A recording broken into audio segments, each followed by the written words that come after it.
All right, we're live on Stream Yard. Let's have a look. We're live on YouTube. So there we go. So let's do the intro here. Welcome everybody to Rick's Life as I See It on Wednesday night here. I hope everybody's doing good, and I'm just waiting for people to drop in to see how it's going. But it's snowing here today. Well, we've had great weather up in the 60s and high 60s and shit, and all of a sudden it's down in the 30s today and snowing. But it's not sticking though, because we got high winds today. It's blowing everywhere. So, but I think tomorrow is meant to be back up in the mid to high 40s. So it's turning around again. So there we go. Good old Southern Indiana for you. This is actually talking to some of the old boys around here. This has been the coldest and snowiest winter there's been in about 15 years here. Everybody's got used to the warmer climate, So there you go. Anyway, I know it's live, and I know everything says we got it open to the public. Yeah, we're all good there. So just seeing who shows up. Anyway, let me introduce my panelists. That I said that plural, panelists. We'll start off with the our normal one, who's the best one here, New York Outcast. How you doing? Doing all right. Shocked to see this other guy here. I mean, it's been so long. I'm glad he's alive. I've seen he's posting some videos, but you never know. It could be a robot at this point. It's been so long. It could be. We could be watching AI here. That's right. This could have been all pre-recorded or something. I don't know. Yeah. So, and let me introduce my second panelist. A blast from the past. We've got Squibload. How you doing, Squib? Slightly disappointed, Rick. Yeah.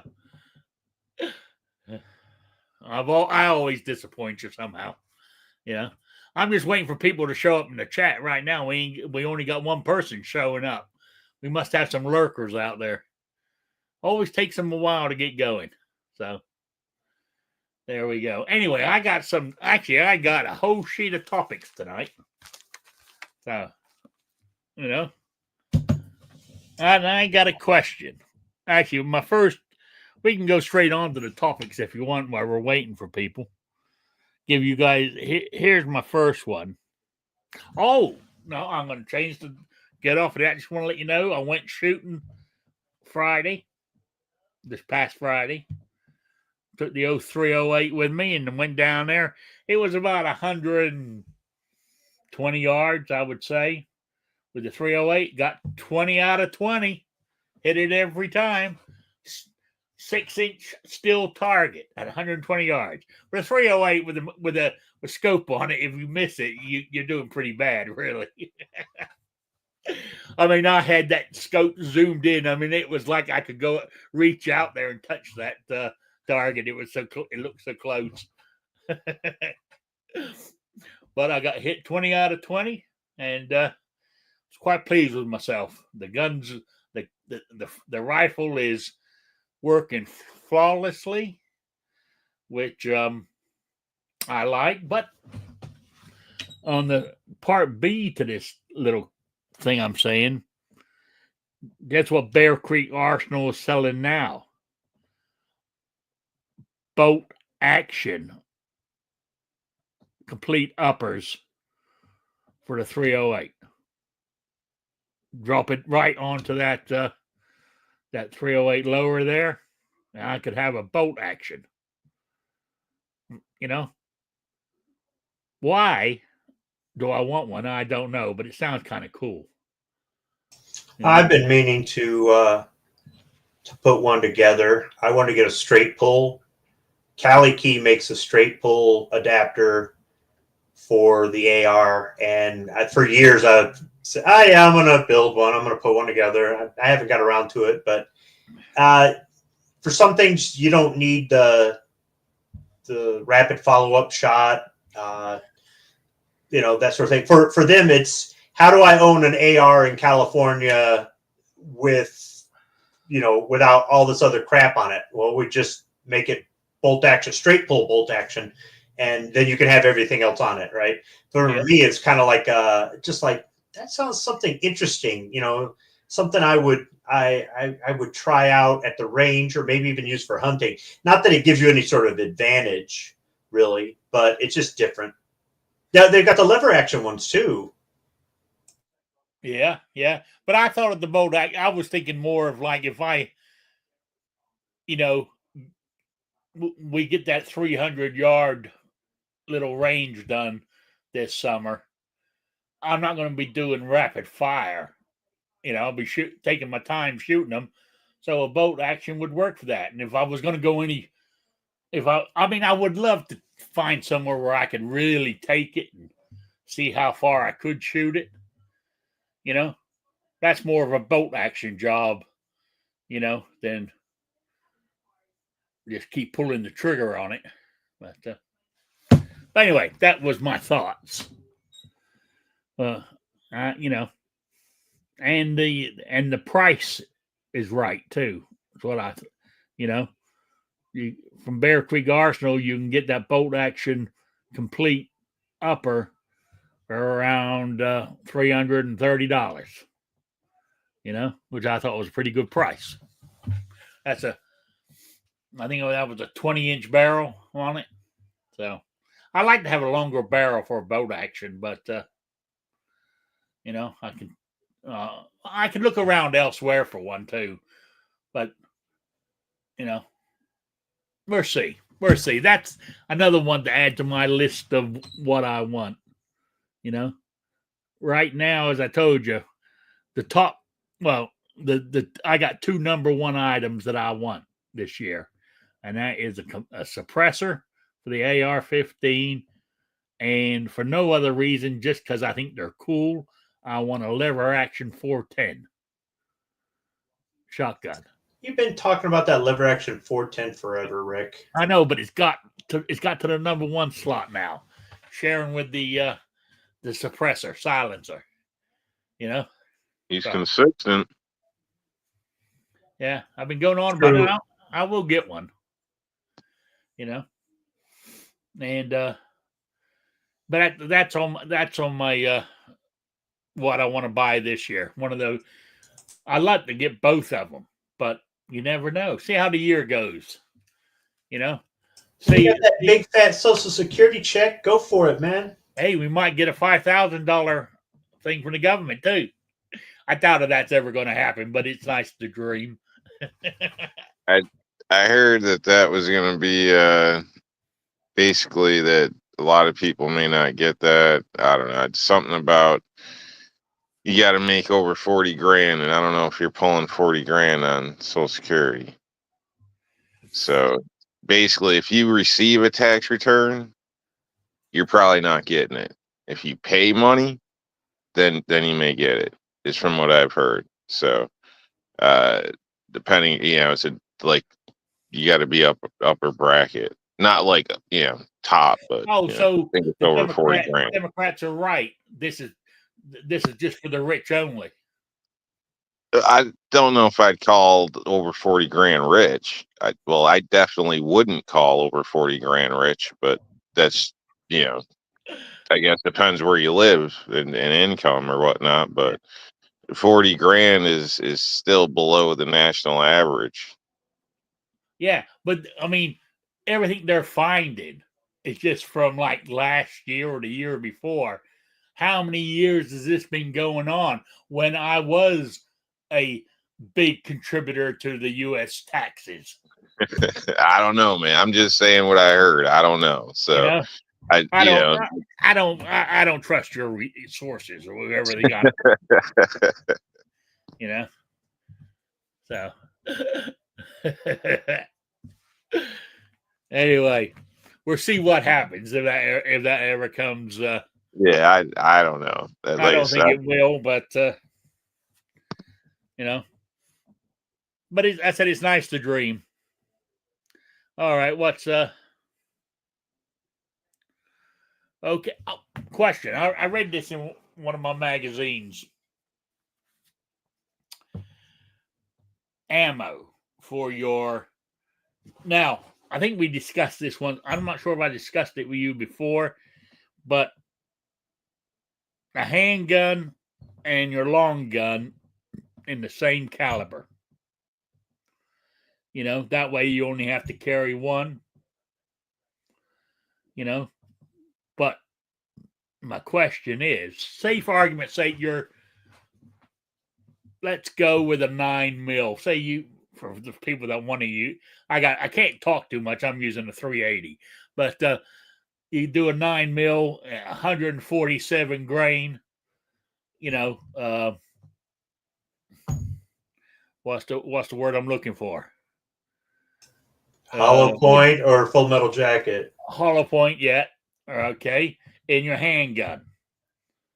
Now, is that 147 grain hollow point going to work in your long gun? That's a 9mm. Yeah. At the same. You know, each gun is different. You could have two 9mm identical, and one likes that 147 grain, the other one doesn't. You know, not all guns act the same with the same ammo. So I've been told. I don't expect. I pick one and go with it, you know, and I seem to be able to hit my target okay. But I'm trying to sound professional here, you know. Yeah, I was gonna say, are you talking like defensive or professional long range shooting or something? I mean, Oh no, I'm talking defensive. yeah, yeah. I don't think there's gonna be too much of a difference within that type of range or anything. So, you know, anything like a competition type deal, you know, maybe stabilization at some point, but I don't think you're shooting 9mm for that anyway. So I don't know, you know. But I don't know. Sounds like you're. I just pick 9mm. You could go with 45 ACP. I don't care. Whatever you shoot, whatever your carry gun is, and your long gun that you're going to use. If you have one ammo, the price of ammunition to go with one ammo for both of them, wouldn't that work out cheaper in the long run than having to carry two different ammos on you all the time?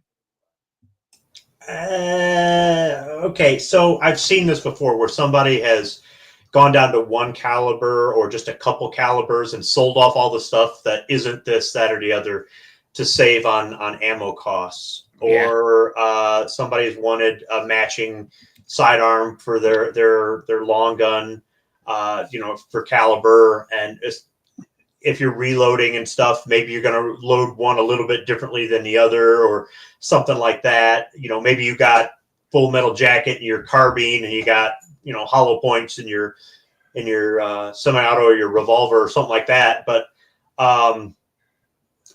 that's really just, I don't know. I've heard people say they only want to carry one caliber in SHTF for, you know, when they're going to bug out and I guess go somewhere and save the world, whatever. And they usually, you know, say 22 long rifle, which, okay, whatever. And then the other thing is cost and stuff like that. I mean, maybe if you're buying in bulk, you're reloading in bulk. I've wanted to have a sidearm in the same caliber as my rifle or carbine when I'm deer hunting. It's not a, you know, deal breaker or whatever, but I've thought about it for years. And my Henry in 44, I mean, I've thought about getting a 44 revolver or carrying a Desert Eagle. I could load the same stuff in any of those, you know. So I may do that myself one day, but it's more just for fun. Plus, I mean, with a full size revolver or with a Desert Eagle, I mean, you can reach out and you know, bag a deer with that as well. So if I can take a deer with the 1911, I can take a deer with a Desert Eagle. Yeah, good point. Good point. We're getting no response from the chat tonight. I'm very disappointed. There isn't a chat. People watch this on replay. Yeah, well, actually, you say that. I do get more when I go back and look at my analytics. Is that how you pronounce it? I get more people on the, watching it after the fact than I actually get on the actual night when it's going. So that's understandable. Hey, Shady Hill Homestead, how you doing? Chris from, I didn't mention who was here.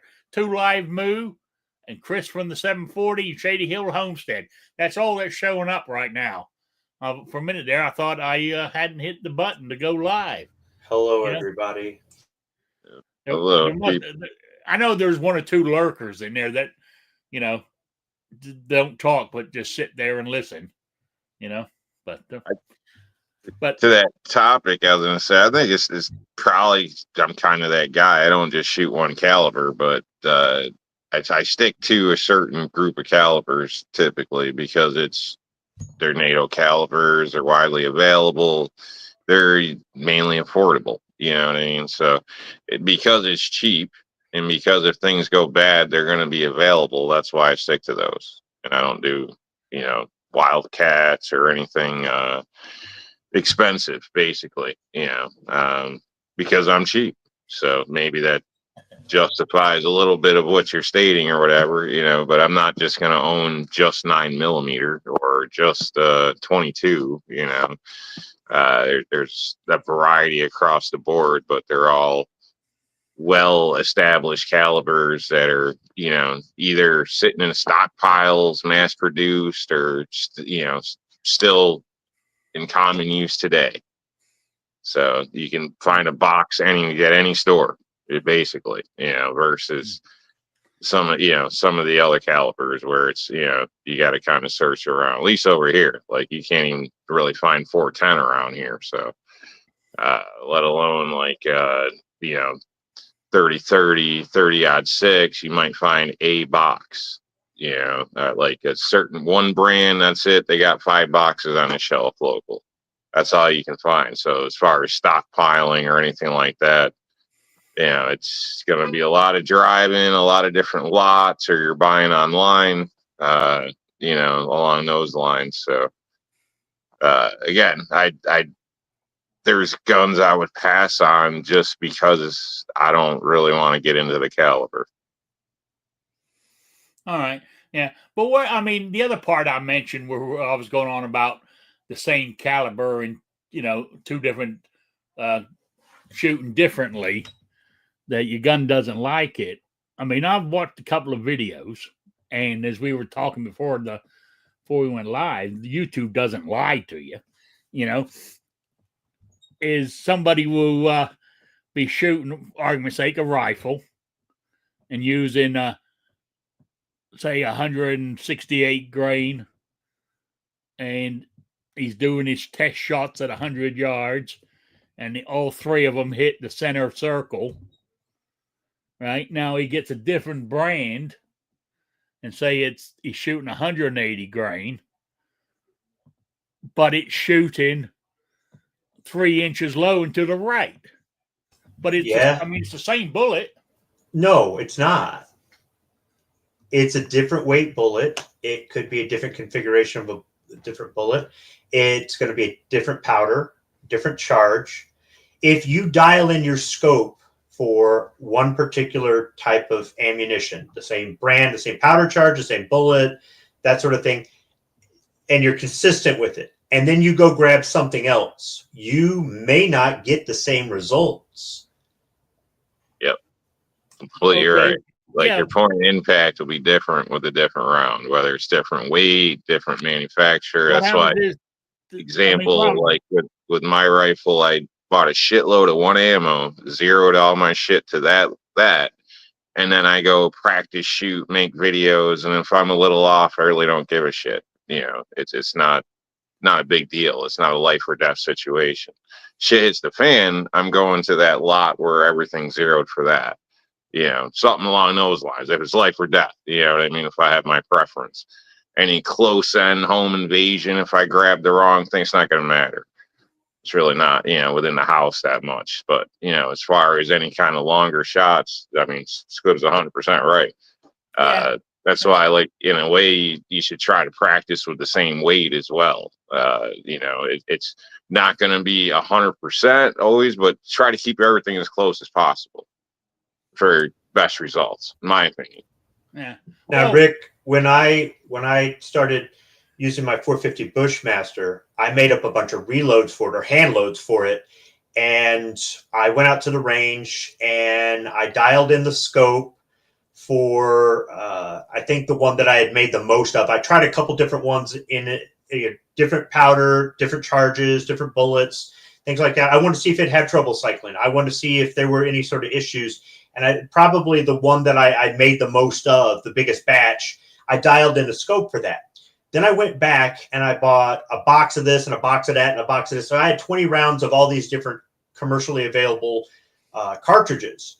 And I fired all of them in the rifle to see which one would be pretty much dead on target at 100 yards from what I had already set up for my reload. And when I found the one that was it was hitting right there and I didn't have to adjust the scope at all, I took a red Sharpie and wrote "used for deer hunting." So you can have two different cartridges, one that you loaded up or one that you bought, or two different ones that you bought. Be pretty close and be able to use that. But like what Outcat said, if this is what you're normally shooting, then you should have your stuff set up for that, but expect different results if you go something radically different. Yeah, you're right. I mean, I've always, I was reading this article and I'm thinking, I can understand what the guy was saying, but then back to what you guys are saying, which I always thought is, like, if you're doing in self-defense, you're in close quarters. I don't think it makes a difference, because you're only, 3 to 7 yards away from somebody when you're shooting at them. So I don't think the weight of the bullet will make a difference. Statistically, I don't think it will if you go by the numbers. If you're within 21 feet, most people are going for a chest shot. If you're a quarter inch to the right or left, it's I don't even think you're going to get that much of an off angle, but possibly. Is it really going to matter that much? Now, if it's a hostage situation, if it's across the parking lot where you're really reaching out, then the variables get a little bigger. So, Yeah. But if that's technically a self-defense situation in some of those situations, that's debatable. So, it's, if you go by the numbers, 21 feet, it shouldn't make too much of a difference. Obviously, so if statistically, if you're going for a chest shot, not a moving head, because that's trickier, just all across the board. But whatever, you know what I mean. At least that's my opinion. It's all kind of angles, trajectory. The further distance you are, it's like a crooked wall. If it's real short, you're probably not even going to notice it. But if it's a 30-foot wall, you're damn sure going to notice it. Yeah. So. Yeah, I see what you're saying. And that's what, be honest with you, the way you guys are talking is the way I thought it was. But I'm reading this article and I'm thinking maybe I'm wrong. But if some firearms are finicky and they may not cycle certain types of bullets, well, it kind of gets hung up, right? Or some of them require a heavy charge, or some of them have a very specific charge. Right. Like my M1 Garand, I do everything mil spec. You can put a different gas plug on there that's adjustable, so you can adjust it for commercial ammunition. But I just make everything mil spec because that's what it's designed for. Anything else could bend the operating rod. And then there's what's the one that's got the springs that you can change at the 22 that is real finicky? You've got to have high velocity. Isn't it the GSG Firefly or something? That one, I think it come with 2 sets of springs, right? And if you're not using high velocity 22 long rifle, it doesn't work very well. I've had certain issues like with some of my reloads that the gun cycles better if I put a stronger charge in there, even though I'm not below the minimum when I'm looking at my reload data. I start off low and I work it up. Some of the guns will cycle better if I've got a stronger charge, and that's just the way it is. So if you're talking about from that perspective, maybe the ammunition isn't so much interchangeable. If you're talking about close in and that sort of thing, accuracy and any of the other issues where you're going to have performance of the bullet drop off after it leaves the barrel is further down. I mean, you can hit a target at 100 yards with a 9mm handgun. You're probably not going to do it unless you're a stunt shooter. But how much velocity is it going to have at that distance? That sort of thing. Yeah. And your holdover is going to be crazy, right? So if you're just talking about from a self-defense standpoint, then a lot of that stuff goes out the window. I would just say that if you had bad results, it would be because something just didn't cycle. The gun just didn't like it because it needed something lighter or stronger or something like that. And there aren't a lot of guns that are that finicky, but I'm sure you've noticed with your reloads, when you make up a batch of reloads, if you start at the lower level and you work your way up, or you try different types of bullets, you haven't noticed any difference in performance with some of the reloads you've made? I mean, I don't know if you really try a whole bunch of stuff. I experiment all over the place with the reloads, but if you change the powder and then you change the charge and change the type of bullet, but you're shooting at the same distance with the same gun, you'll see some differences, and you can figure out what works well and which ones to avoid. Yeah, I mean, normally though, when I'm normally a handgun guy, so I'm shooting the max I'm going is 25 yards with a handgun. So I've changed different loads, and at the shorter distances, you don't see much difference, as you said. It's only since I've got this 308 and I'm going to start shooting longer that I'm thinking about, the load I do now, seems to work, but I was thinking of changing it up to some other stuff to see if anything works better or works worse, But I went with the 168 grain to start with because that's sort of like a standard for 308, I believe. I'm glad Squid brought up reloading, because that's one of the things that's always kind of I found funny.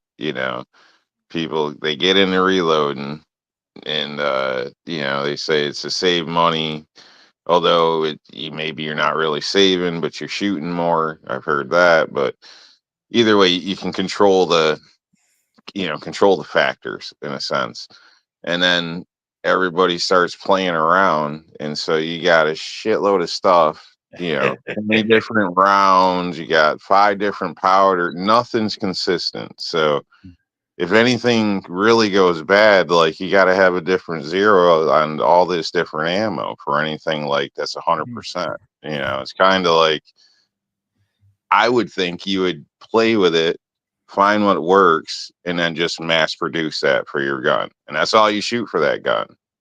That's what I would think. You know what I mean? But it seems like everybody just got to play, and, they make 20 rounds of this, 20 rounds of that. And you got a pile of miscellaneous ammo. You know what I mean? Is what it sounds like people are doing. Yeah. Why does everything with you come down to, like what you're going to do when it all goes down? Like, are you that desperately trying to get out of New York that everything's got to be a contingency? Hey, man, you plan for the worst and hope for the best. It's just the way it is. Yeah. So what ends up happening with me is I'll try different stuff, right? And if I have something that I think works well, I like it, I make a note. I actually have a reloading notebook where I write down the formula, everything that I do. I even write down the conditions at the range that day. And I make a note, and I'll highlight it in yellow. use this one for target practice, use this one for hunting, use this one for self-defense. Don't use, I'll put that in red sometimes, do not use, because I had issues with it. Maybe the gun, once again, didn't cycle or something like that. But I don't know how other reloaders do that, but it is nice being able to mess around with some of this stuff. And then, if you've got more than 4 guns, then this stuff comes in handy, because at some point you get another gun and now you've got some extra bullets, you got some extra powder, and you're going, hey, I'm going to, play around with this one. And then you find a charge that works for that. And for me, once again, I go into my notebook. I've got it by gun, and then I go with the bullet and then the powder. I even list the primer, all the measurements I took when I was making up my test batches, stuff like that. So I can go and look up and go, I need a bunch of plinking ammo for everybody's AR-15 this weekend. What am I going to do? This is 55 grain full metal jacket from Hornady, and this is the powder charge and everything. And I make up a big batch, and we got plinking ammo, stuff like that. So I don't know how other reloaders do it, but yeah, it's not what you think, as far as like having all this waste left over. Yeah. But I heard people who do like the long distance shoots and stuff, they're mess around till they find one. Because if they're going for, for argument's sake, 1,000 yards, they're trying to get one that's hitting. They want all shots to hit the same damn circle. And so they're messing around with the powder, the bullet, until they can get that happening. From what I understand, that's that kind of appeals to me, to be quite honest with you. Yeah, see, that's just it. I think some people, like when I go to the range and whatnot, I'm not looking to shoot dimes at 1,000 yards. If I can hit a paper plate at 100 yards, good. I'm good. So I have made a charge that worked really well, and then I've tried to dial it down a little bit just to see if I get any change in results, or see if there's a variance. Like typically it's 1 or 2/10 of a grain up or down, and I'm usually right about the same, so I'm not really too worried. There are people that have it down to every single one is literally identical. And if you want to put that amount of time into it, go ahead. It's your hobby. I mean, do it whatever way you want. Yeah. Oh, I agree with you. I mean, I'm not that. I'm normally not that. I've always said, long as I'm hitting center mass, I'm happy. But it's only since I built that 308 that I've started thinking about dialing it in better. But that's for another day and another topic, I guess. Because I know New York Outcast doesn't like talking reloads. It bores him to tears. So we'll move on from reloading. Yeah, but you're right. When it comes to self-defense, I'm just going for center mass. And I'm not trying to get them all into one hole. As long as I'm in that 8-inch plate or 10-inch plate that's right here, I'm happy. To me, that works. That's So there we go. But I'm still carrying the 380, my pimp gun. That's my segue into my next topic. We've talked about this before, but I thought it's nice to bring it up every now and again. Is your carry gun? Do you carry the same gun all the time, or do you switch it up to what you're wearing or what you like, or this is my summer gun, this is my winter gun and stuff? Me, I carry my 380 all year round, same one. That's the one I practice with. That's the one I use. So if the situation ever happens that I need it, I'm going to do it without even thinking about it. Not pulling out a gun saying, does this have a thumb safety on it or not? I don't want to have all that other stuff going through my head. I want to know that I grab it, pull it, and shoot it. If it happens, as it happens, my 380 does have a thumb safety on it. So it's just automatic that I do that. So I just thought I'd go around and I thought it was only going to be me and you tonight, New York, but now we see there's somebody else. Oh, I can leave. No, that's fine. I wanted to know. I mean, what do you? I mean, I know you. I don't know if you've changed since I've seen you last, but you don't carry all the time. But I mean, when you do you carry the same firearm, or do you switch it up? I mean, the reality is there is only one carry gun, and that's What? the 1911.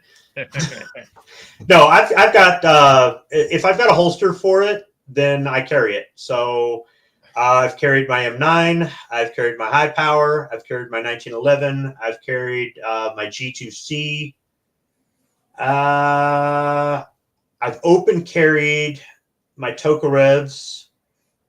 Trying to think if what else do I have a holster for? Yeah, if I got a holster for it, I'll carry it. But I mean, my go-to is usually my 1911 because honestly, that's all you really need in this world. So that works for me. If like the G2C, I carried that mostly because I'm still doing a test on the belt and the holster that I was given. So I've been trying to, come up with something to complain about or wear it out or something. But yeah, I will say this: if you've just got one carry gun, open, concealed, or both, right? That might sound good from, if you're a cheapskate, but if you do have a problem with that gun, if something breaks on or something else and you carry on the regular and you don't have a backup gun, you're going to be going to the gun store. So I found out the same thing with hunting rifles because of the laws in the state of Michigan. Where I do half of my hunting, I'm really limited to just 2 rifles that I have.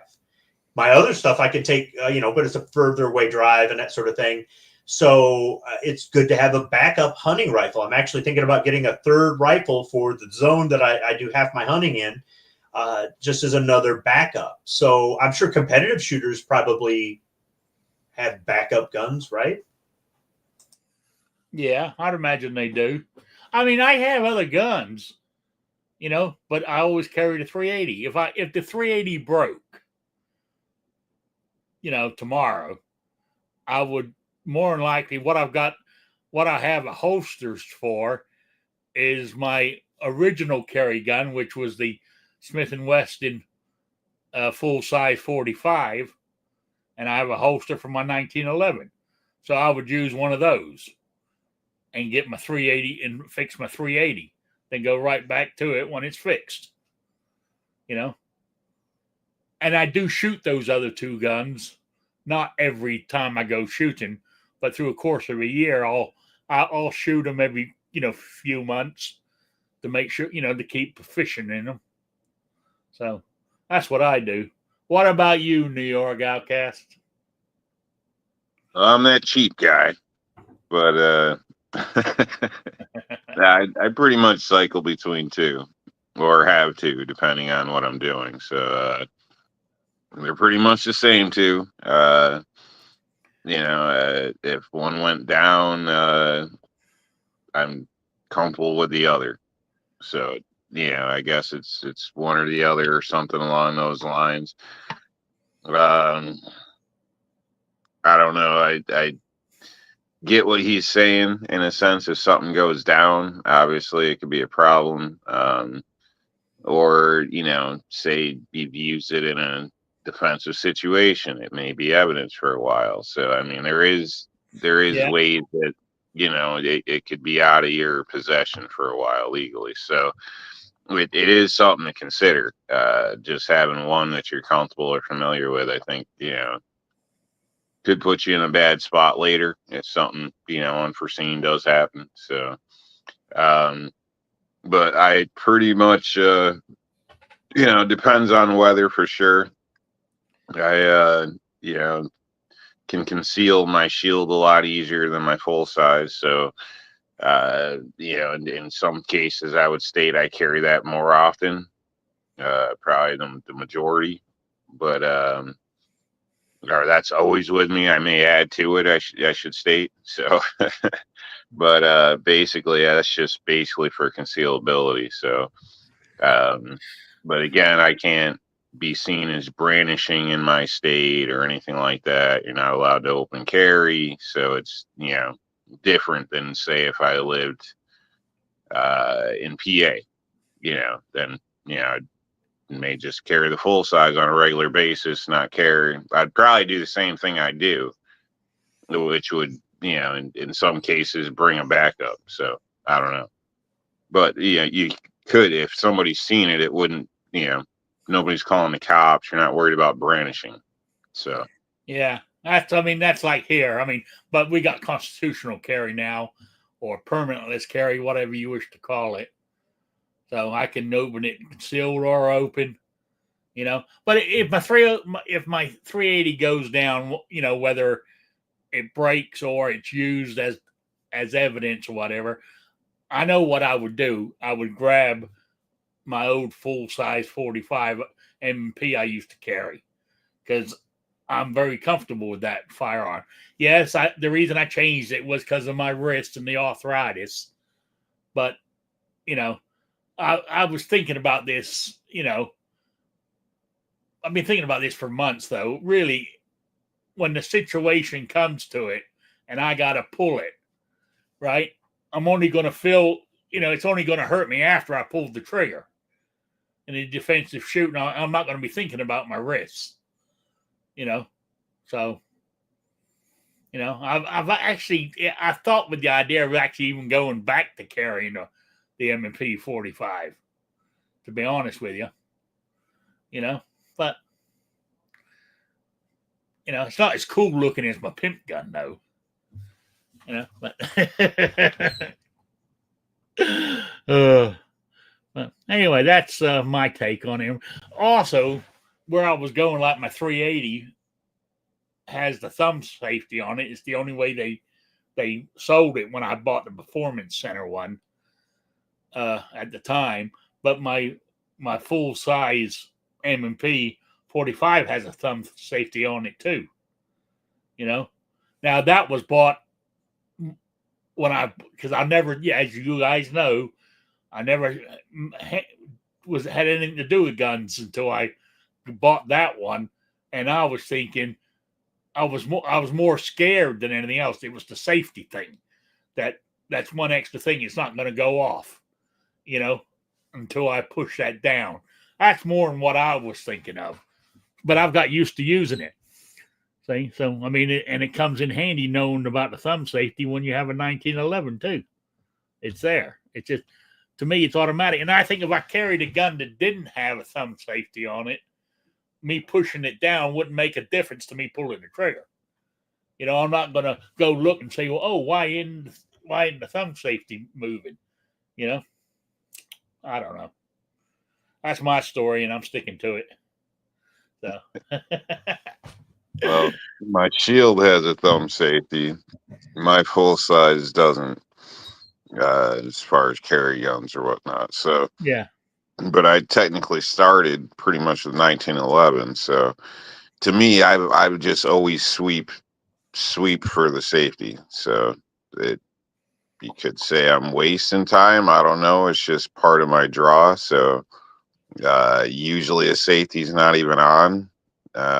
So it's just a habit. So I guess I just do that. If I owned a Glock, when I did own a Glock, I probably still swept for safety, even though we all know there wasn't one there. So, yeah. So you owned a Glock. Yep. But it's just, you let people know that it's a habit. Well, I've moved on. So He still has a Glock. It just has an S and a W on it.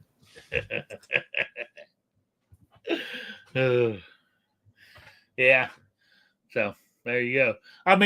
I would carry the actual if my wrist didn't hurt so much, I would carry the 1911. But it's being an old metal gun, it does get heavy if you're carrying it all day. I don't. I mean, I'm a component of having a good belt and a good holster, but even with that, that is a heavy firearm. Yeah, So I had to carry concealed, unlike Squib. So it's a bit harder. Like even when you're driving or whatnot, like it can be done, but it's harder. It's not as comfortable. At Never least had an issue with it. Never had an issue with it.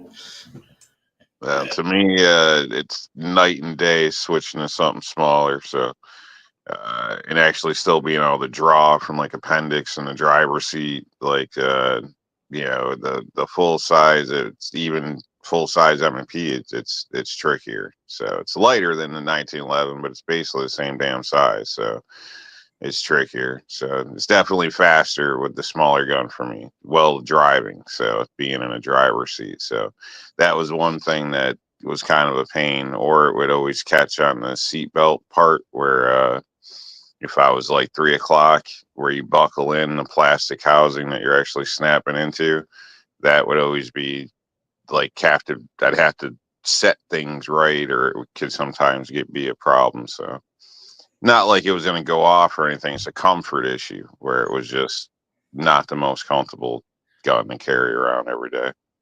My opinion, concealed. Yeah, open carry. It's pretty. I assume it's a little different.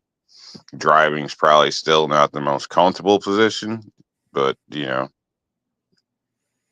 everybody's got preferences. I mean, I guess I never stopped to consider that the position of where I'm carrying my handgun when I'm in a vehicle in case I have to do a drive-by or something. mind you, talking You about never know. yeah, go on. No, that's it. I was just saying, you never know. Coming around a corner and have a mob or something. Somebody stole somebody's chicken. Who the hell knows? I don't know. So you never know. It's always good to be able to have quick access. So Yeah. Now, where I was going to me talking about, having the same gun at the same time and all this, but thinking about it, I'm a hypocrite because it's not. I carry the same gun, but if I'm wearing my shoot me first vest that has the inside pocket, right? I'll put the gun on the right hand side where I can draw it left handed. But when I'm wearing it in my holster, I wear it on the right. So I draw with the right hand. To me to put because me to put the gun when I'm wearing that vest, put the gun in this pocket feels awkward to me. That's why I carry it in the holster on the right hand side. So I mean, as you know, I can shoot with both hands because I had to learn when I had my hand all done up. So, and what will happen even when I shoot with my left hand, after, like when I'm at the range, when I'm practicing, I'll pull it out if I'm using the vest, and I'll shoot, maybe 4 or 5 rounds. Then I'll swap it over to my right hand and continue shooting because my left hand is weaker than my right. So there you go. What can I say? So that's maybe I should start trying to carry in the left hand pocket if I can draw it with my right. But also when I carry on the right, because of the arthritis in the shoulder, I carry the gun almost. I wouldn't. It's not appendix. I carry it outside the waistband anyway, but I have it up towards the front here, where I can pull it back like that. Because I can't go back like this if I'm carrying it on my hip. I can't. I'm grimacing now with the pain in the shoulder. I can't do that. That's why I have it there, if I can pull it that way. You know, I'm just messed up. So you have to think of all this stuff when you start getting old, like me, and the old joints start hurting and everything else. So you two have got this to look forward to. You young whippersnappers. Rick, I've had arthritis for years. I actually found something that makes it stop. Oh, you have? Yeah, I mean, other than bourbon. Yeah, going to the gym. I have had so little arthritis since I started going to the gym that it's one of the things that gets me to go back. Yeah. Well, they do say if you keep moving the parts, it's it sort of doesn't more, but it your body stays movable. I'm not saying that I don't ever feel anything, but I mean, I used to have trouble like lifting my arm over my head some days, or holding a rifle sometimes was a little bit difficult, or that sort of thing, or my hands would seize up, or just all kinds of, I mean, right? Yeah. And I wasn't even going to the gym for arthritis, but I started to notice that I was sore at first. And I mean, my joints were throbbing and stuff like that. And I go, man, I don't know about this. But then it just started going away. And I'm like, well, shit, I should have just been doing this from the beginning. I'm not saying it's the cure, and I'm not saying it works for everybody, but there might be something to help with that. But something in it. Yeah. Yeah. So, but yeah, it does kind of make it difficult. Like I was talking to Tony York, and he told me, he goes, wait till the arthritis gets in your elbow and you're out there in the range on a cold day and you're trying to hold the rifle. And one day I was out on a cold day and I go, son of a bitch, he was right. So yeah, it does kind of make it difficult. Yeah. So that's, I mean, I just change my, the way I carry and shoot, the draw and stuff. I just, try to make it less painful. So, I was under the impression arthritis didn't really go away. I mean, it doesn't go away. It gets worse. It spreads throughout your body and stuff like that. But there are things you can do. Like somebody was telling me apple cider vinegar. So I'm taking a shot of this every night, and it's just awful, right? And then I was talking with Hawaii Volcano Squad, and he says, "Why are you drinking it? They sell the pills." And I was like, "Oh," so started taking the pills. But there's salad dressing as well to get. Oh, okay, all right. Way of doing it. Yeah, it's a little different, but it's not bad. You can get used to it. So what we noticed was that if we stopped taking them after about 3 weeks, we both started to feel the arthritis again. My son thinks it's a placebo effect, and maybe it is, but hell, if it helped, it didn't stop it, but it mitigated it some. It took a while to get in our system. It took a while to get out of our system. Another thing was temperature. If I go on vacation someplace warm, my arthritis almost completely goes away. I'll still have maybe a little bit here or there, but when I come back up to Michigan and it's cold, it'll just flare right up. So, I mean, there are different things. I'm not a doctor, but I did stay at a Holiday Inn Express. That worked. Yeah. So. Yeah, I agree with you on the warm temperature. It makes a difference. It really does. I was told I had severe arthritis in my feet years and years ago. So I don't know. I just associate pain as what happens when you get older, and nobody gives a shit and get your ass back to work, basically. So I don't know. I don't take any treatments or anything for it or anything. I'm just, so I don't know if did it go away? I doubt it. I just assume I tolerate it and don't really think about it. I don't know. So that's why, if it does go away, that's news to me. Like, shit, maybe it went away. I don't know. But, and it is just pains of getting older, being on your feet, 10, 12, 16 hours a day. I don't know. I don't know. You guys are making me feel bad now. Next week when you see me, I'm going to be sweating because I just come from the gym and all kinds of shit. I think going to the gym, I'm going to have a heart attack. I mean, you could eat a salad.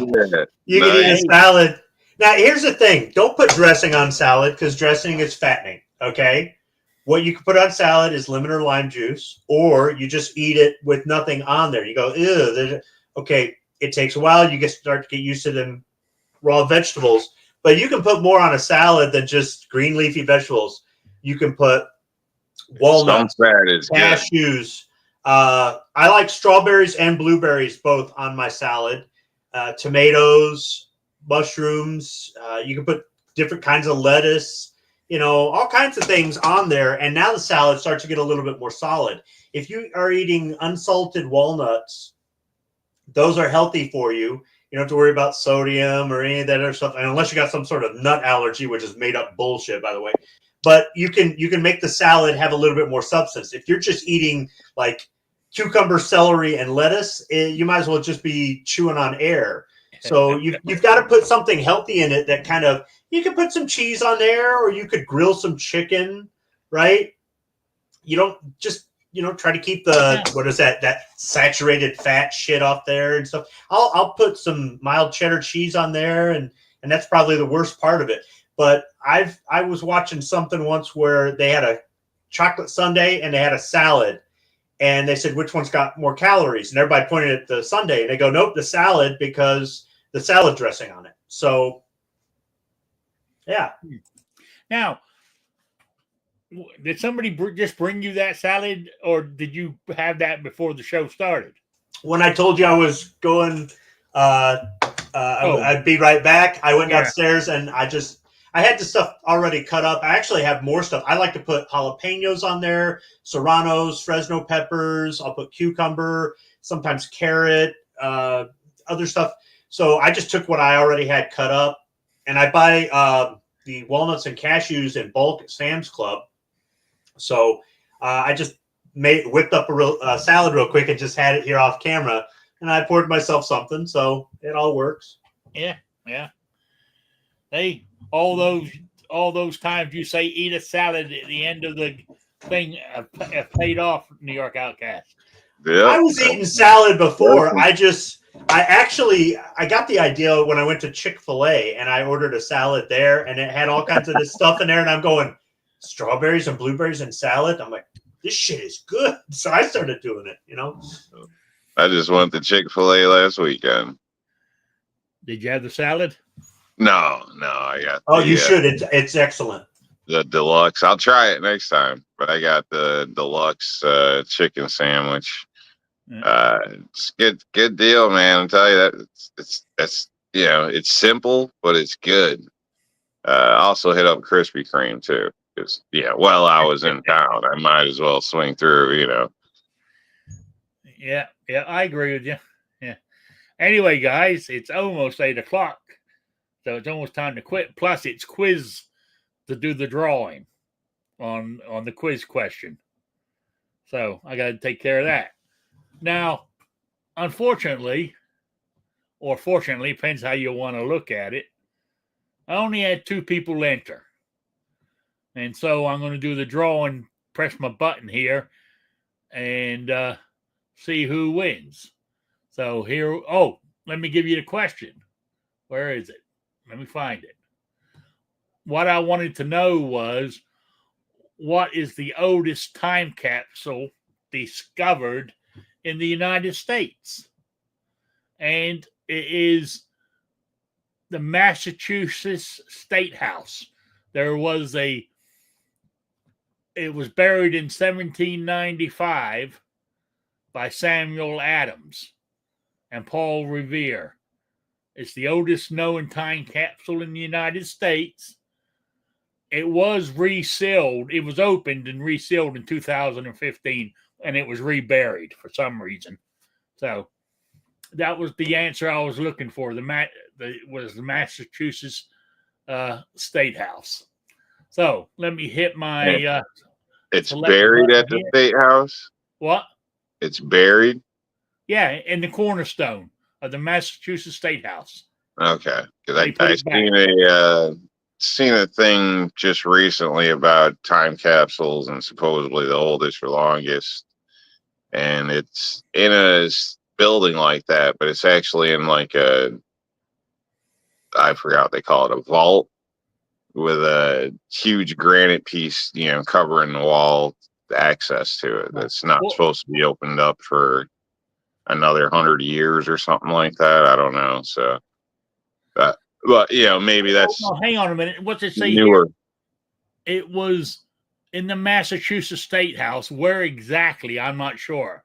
But it says the time capsule was resealed. So this is where it must have been, in the cornerstone of the Massachusetts State House in 2015. So there you go. Okay. Well, I could have seen something. Maybe it wasn't even America what I seen. I don't know. I think it was, but I don't know. Yeah. Well, anyway, I picked my selector here, and it's the usual winner. I don't mind doing them. He enters every time, and 99.9% of the time he's always right too. And the winner is Jason S. or Jacob S. I should say, is the winner. I don't know if he's here tonight. I haven't seen him, but he is the winner of the quiz. So there we go. All right. Now, because we only do these once a month now. So the drawing is tonight. I got to give you the question now. And so the next one will be the first Wednesday of April, will be the second of Wednesday, the 2nd of April will be the drawing for that one. So there you go. And this one's easy. This one is real easy, I think. I thought the last one was easy, but this one's even easier. And it's an email question. And the question is, what was the only reason I'm bringing this one up, because the clocks change this weekend, I believe. They go forward an hour to daylight saving time. Then that's my question. What was daylight saving time originally? When was it originally? What was it created for? And when was it created? That's the answer. And of course, I told you I get all this from Google. I don't know if they're right. I'm using them as the correct answer. That's all I'm saying. So I want to know what was originally, why was daylight saving time originally created, and when? So there you go. Email me at rickslife@gmail.com or spottedrick@gmail.com. And then the drawing will be on the 2nd of April. So there we go. Anyway, with that, it's gone 8 o'clock. So we'll do this. So Squiblo, you got any closing comments or plugs or anything you want to do? No, I'm just eating my salad. Nah, nothing. Well, I appreciate you being here. It's good to see you. Well, thanks for the invite. And thank you for contributing to the conversation tonight. I really do appreciate it. All right. New York Outcast, you got anything? No, just thanks for coming by, folks. And, do yourself a favor, eat a salad. You can throw some stuff on there, if you're really stretching it, some peanut M&Ms, it's kind of healthy. Raisinets. Isn't that is the salad dressing? Yeah, don't do that. Put some unsalted peanuts or pine nuts. Pine nuts are good too. You can also put like green onion, red onion, and then like yellow onion, sweet onion, something like that. Have 3 different kinds of onions on there. Just saying. Onions are good on a salad, yeah. But yeah, basically, do something for yourself, keep yourself around. On a side note, if you don't have a will, create one, because if you're in a state like New York and you die, it's a damn disaster when it comes to like what you wanted for stuff, and then the state getting taxes for stuff, because even after you die, if you gift something, the state's going to hit you. So, yeah, this stuff you want to look into now. So, I know you're gone, but don't get screwed after you're dead. That's the worst kind of screwed to get. You can't even fight back or say thank you or whatever. So please handle your affairs, folks, for your family's sake, family and friends. Eat a salad so we can prolong that long, the final goodbye. And keep kicking ass. We'll catch you next time. Did you mention get the will done because you want to make sure I got the 308 going to you? No, but that's another good point. Actually, consulting a friend whose brother died that was my friend, so it's a weird setup, and things were started, never actually finished, and now the state wants to divide out property to members that probably don't even exist. So there's a big ordeal going on. So yeah, it is a good idea to do that. So there you go. Yeah, if you want your wishes to be followed without state interruption, then yes, you should do that. And you're right. I mean, you might be dead and you say, what the hell, I'm already dead. But it's the people that are left behind that you were going to leave stuff for, or wanted them to have this or that. It could they could get screwed out of it. Yes. Yeah. Yes, definitely. Yeah. Oh yeah, I agree with you on that one. Anyway, with that somber, is that the word I'm looking for? Ending there, I want to say thank you to everybody for showing up. I really do appreciate it. But next week, guys, out there in the chat, you need to get more involved. You really do, So just saying. So I will be back next Wednesday at 7 p.m. Eastern, the only time zone that matters.